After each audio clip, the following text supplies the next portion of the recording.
This weekend, right before Sunday's matchup against the Chicago Bears, we learned that Kirk Cousins said that he's not going to waive his no-trade clause, which basically means the Minnesota Vikings are going to be stuck with Kirk Cousins for the remainder of the season, barring any crazy things that have to happen in order for him to waive that, I'd assume. But this week, a lot of losses from teams, a lot of noise. They're going to want new quarterbacks and stuff like that. So anything can happen.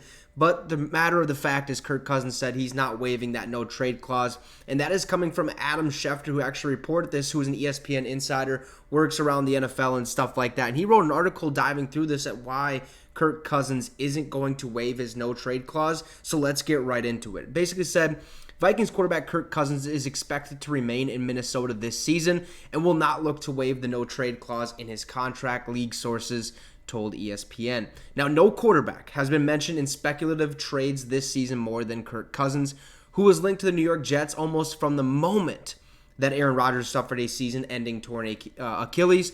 It's not season-ending. There's a chance that Aaron Rodgers actually suits it back up for the New York Jets this year. But short of a contending team with a familiar offense losing its starting quarterback before the NFL's October 31st trade deadline, Cousins is expected to finish the season with the Vikings. Now, the no-trade clause became a topic of conversation last week when Cousins was asked for the first time this season, which is kind of crazy because it's been the last 2-3 weeks now, whether he would be willing to waive the clause before the trade deadline. This is what Cousins said right before that Bears game. "I'm just very focused on the Bears and going 1-0 this week. Anything else is just not worth my time or energy or attention." We dove through that, okay? We talked about Cousins saying that, hey, look, I ain't worried about the outside noise. I'm all ball. I'm worried about going 1-0 this week, which he did, so that was awesome. Now, although Cousins' response was open-ended, it would take a perfect storm to conjure a scenario that would result in the Vikings cashing out on their season and trading him. Vikings coach Kevin O'Connell does not want to move on from the quarterback that led his team to the NFC North title last season, and Cousins is comfortable in Minnesota with his family settled there and is not looking to move on.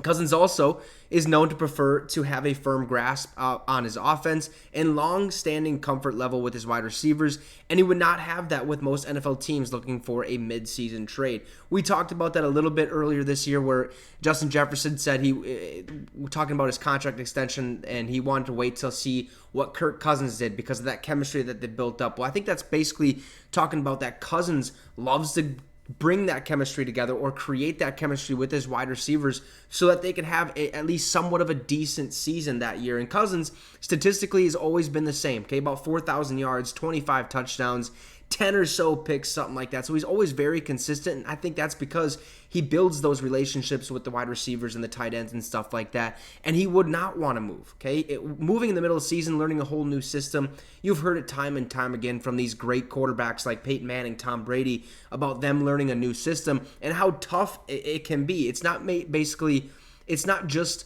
the play itself, it's the verbiage behind the play or to create the play and stuff like that. One thing could be, XYZ in this offense, but in this offense, it's ABC, if you kind of understand what I'm saying. It's a different wordage that is hard for them to get used to, and building that chemistry with these receivers, even though in today's world, it's probably not as tough because a lot of people work out together and you build those relationships in the offseason, where in the past, right, if Jerry Rice was on the Cowboys or the 49ers, Troy Aikman ain't going to be throwing the ball to Jerry Rice in the offseason. It's just not going to happen. They have that rivalry. They have that hate towards each other and stuff like that. But nowadays, I think it's a little easier to build those relationships with these guys, and just because of the social media age and how technology is advanced like that. But Kirk Cousins does not plan on waiving his no-trade clause. I don't blame him. I kind of seen this coming just because there's a reason he wanted that in his contract, knowing that his tenure in Minnesota could come to an end, and if it does, it could be ugly or be an ugly season, which at this point in time, 2-4, not the greatest. We're in the Caleb Williams sweepstakes, Drake May sweepstakes, all those quarterbacks that are in this upcoming draft. So it makes sense that he doesn't want to waive that no-trade clause and kind of start fresh next year if need be, if he has to test free agency. But at this point, Kirk Cousins is stuck in Minnesota. You guys let me know your thoughts about this in the comment section below. Also, drop a like and subscribe to the channel. It'd be much appreciated. Also, if you want to become a member of the channel, make sure to hit that link in the comment section below or in the description below. You guys can become a member for just $2.99 a month. Let's try to get 30 members within 30 days. I think we can do it, so make sure to do that as well. Have a great rest of your night, folks, and Skol Vikes.